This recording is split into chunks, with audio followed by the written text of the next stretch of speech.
अस्सलाम वालेकुम। आज का हमारा टॉपिक है टकायासु आर्थराइटिस।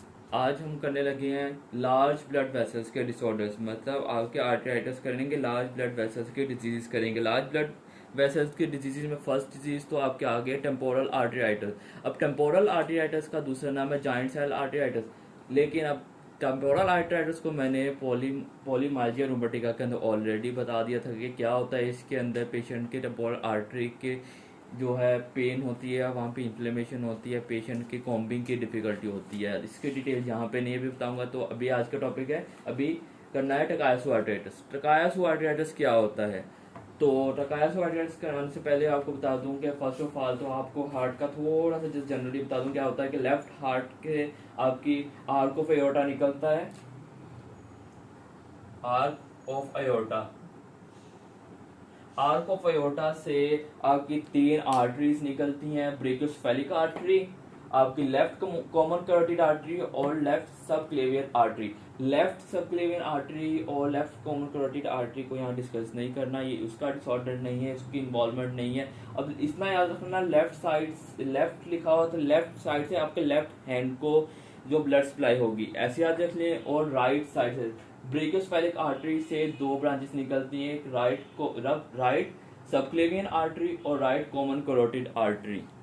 राइट साइड से याद रखने के राइट साइड से राइट हैंड को, राइट आर्म को आपकी ब्लड की सप्लाई होगी। ऑब्वियसली जो कॉमन कैरोटिड आर्टरीज हैं वो हेड को तो सप्लाई करेंगे। अब सबक्लेवियन आर्टरी को याद रखें, सबक्लेवियन आर्टरी का डिसऑर्डर है ये, वैसे मेनली ब्रेकियोसेफेलिक आर्टरी का डिसऑर्डर है।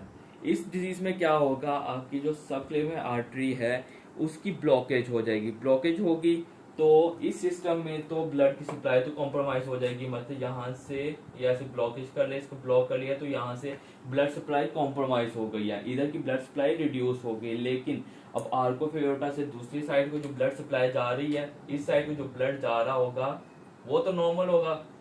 तो लेफ्ट और राइट साइड दोनों के ब्लड सप्लाई डिफरेंट हो गई, एक साइड पे कम जा रहा है, एक साइड पे ज्यादा जा रहा है। तो टकायासु आर्थराइटिस मेनली आपने यही याद रखना है कि पेशेंट के लेफ्ट साइड और राइट साइड के हैंड्स के दोनों का बीपी चेक किया जाए। वैसे तो 10 पॉइंट से डिफरेंस होता है, वो नॉर्मल है, लेकिन इसके अलावा आपके राइट साइड की पल्स और लेफ्ट साइड की पल्स डिफरेंट होगी। जो आपके राइट साइड राइट हैंड की पल्स होगी वो वीक होगी, पेशेंट की पल्स महसूस ही नहीं होगी। टकायासु आर्थराइटिस को पल्सलेस डिजीज भी कहते हैं। तो राइट साइड की ब्लड सप्लाई कॉम्प्रोमाइज होगी, मेनली आपने यही याद रखना है। अब फीचर क्या होंगे, फीचर्स बता देता हूँ टकायासु आर्थराइटिस के। फर्स्ट ऑफ ऑल दोबारा से रिपीट कर दूं कि आर्क ऑफ एयोर्टा से जो ब्रेकियोसेफेलिक आर्टरी है वो उसकी ब्लॉकेज होगी, कॉज कुछ भी हो सकती है। तो टकायासु आर्थराइटिस में इसकी ब्लॉकेज होगी, ब्लॉकेज होने से राइट सबक्लेवियन आर्टरी में ब्लड सप्लाई कम हो जाएगी, राइट हैंड में ब्लड सप्लाई कम होगी, वहां पे वीक होगी, पल्स भी वीक होगी, तो वहां पल्स वीक आएगी। लेफ्ट साइड की पल्स नॉर्मल होगी, उसकी स्ट्रॉन्ग पल्स होगी। तो लेफ्ट साइड और राइट साइड की पल्स डिफरेंट होगी, ब्लड प्रेशर डिफरेंट होगा। तो इसके अंदर आप याद रखना है कि दोनों साइडों की बॉडी की जो आपकी पल्स है वो डिफरेंट आएंगी, मेनली यही याद रखना है। अब इसके फीचर्स बता देता हूँ आपको क्या होंगे।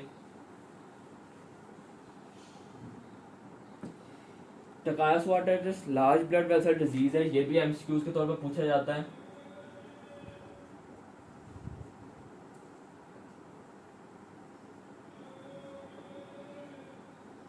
लार्ज ब्लड वेसल डिजीज है, common in females.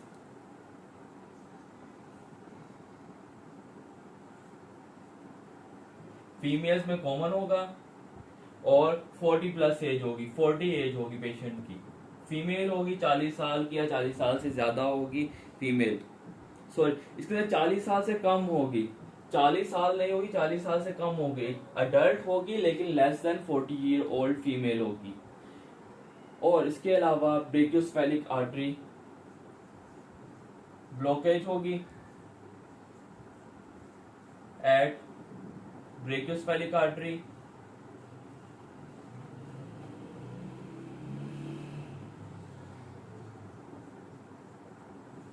Brachiocephalic artery की ब्लॉकेज होगी, लेफ्ट एंड राइट आर्म का आपका ब्लड जो होगा, राइट एंड लेफ्ट आर्म का अनइक्वल पल्स आएगी।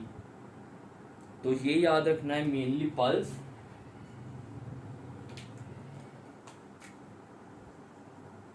पल्स या आप कह लें ब्लड प्रेशर कह लें, ब्लड प्रेशर डिफरेंस आएगा लेफ्ट और राइट साइड में, राइट आर्म के अंदर दोनों का पल्स या ब्लड प्रेशर डिफरेंट आएगा। राइट साइड का वीक होगा क्योंकि राइट ब्रेकियोसेफेलिक आर्टरी जो है, sorry, right common carotid artery और आप ऐसे याद रखें राइट साइड का ब्लड जो है वो कॉम्प्रोमाइज हो रहा है। इसकी वजह से लेफ्ट और राइट आर्म का जो ब्लड प्रेशर है, पल्स है, वो डिफरेंट आएगी, राइट साइड पे वीक होगी।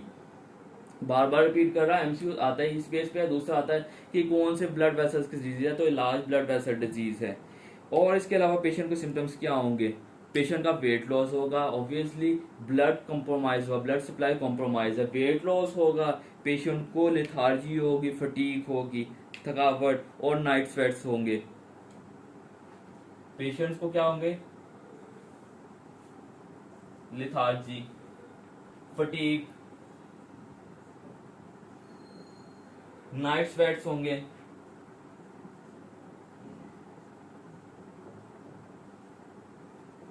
और पेशेंट का वेट लॉस होगा।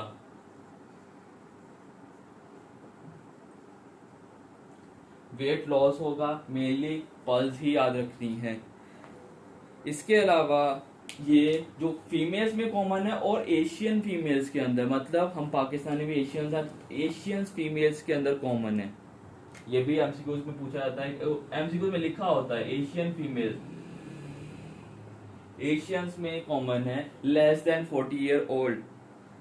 इसकी इन्वेस्टिगेशन क्या करेंगे? इन्वेस्टिगेशन आर्टरीज का जब भी इन्वेस्टिगेशन पूछा जाए तो आप एमआरए करवाते हैं, मैग्नेटिक रेजोनेंस, आपका MRA, angioplasty, angiopathy, magnet, MRA बस याद रख लें आप। जिससे एमआरआई होता है वैसे ही MRA.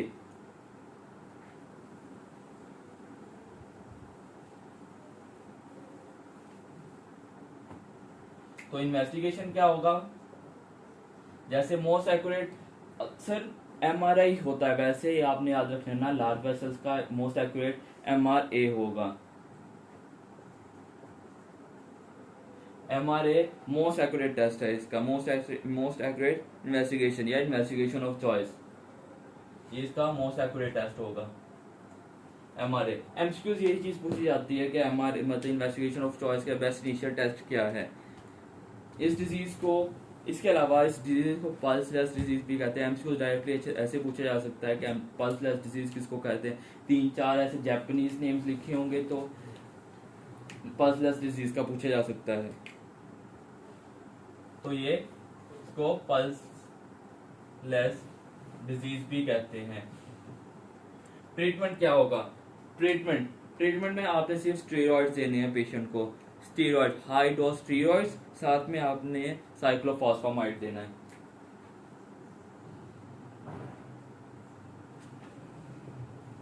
High dose steroids plus cyclophosphamide.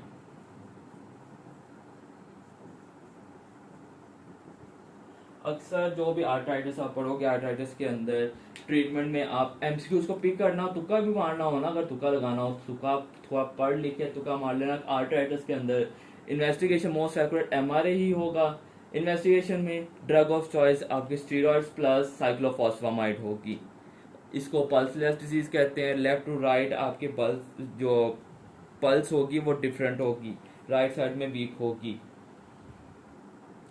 इसके अलावा पेशेंट को क्लाउडिकेशन हो सकती है, लाइक आपके लोअर लिम्ब को, जो लोअर लिम्ब है उसकी ब्लड सप्लाई का कॉम्प्रोमाइज हो तो लोअर लिम्ब की जो वीक बंदा चलता चलता आहिस्ता आहिस्ता जल्दी जल्दी थक जाता है, मतलब मैक्सिममली 5 मिनट तक उसने रनिंग की, वॉक किया और वो थक गया, तो वो उस प्रोसेस को कहेंगे क्लाउडिकेशन। उसको सांस चढ़ जाएगा, उसको लाइक ब्लैकआउट हो सकता है ज़्यादा अगर वो ज़्यादा हार्ड वर्क करे, ब्लैकआउट, क्योंकि उसकी ब्लड सप्लाई कॉम्प्रोमाइज है।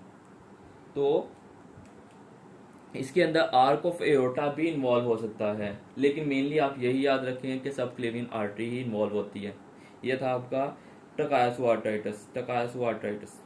Females less than 40 year old, Asian, left to right blood pressure difference, pulseless disease है, इन्वेस्टिगेशन ऑफ चॉइस एमआरआई है, ट्रीटमेंट हाइड्रोस्टेरॉइड्स प्लस साइक्लोफॉस्फामाइड।